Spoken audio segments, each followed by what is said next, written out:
میشه پرنده باشی اما رها نباشی، میشه دلت بگیره اسیر قصه هاشی. حالا که آسمونه دنیای تازه ای نیست، اون وقت یه جا بشینی محو گذشته خوشی.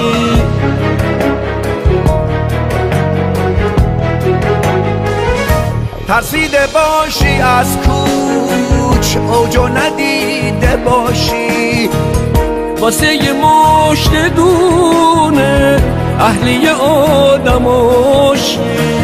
تو سایه ها بمونی درگیر سایه هاشی، مفهوم زندگی رو از یاد برده باشی.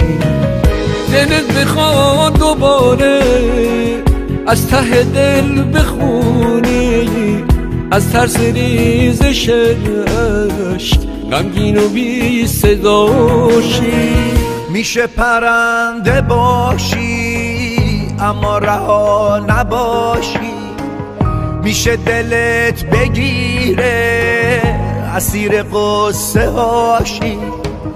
حالا که آسمونه دنیای تازه ای نیست، اون وقت یه جا بشینی محو گذشته خوشی.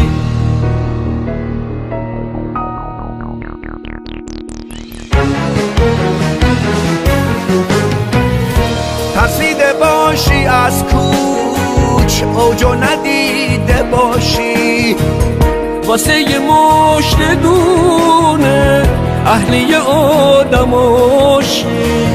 تو سایه ها بمونی درگیر سایه هاشی، مفهوم زندگی رو از یاد برده باشی. دلت بخواد دوباره از ته دل بخونی، از ترس ریزش اشک غمگین و بی صداشی.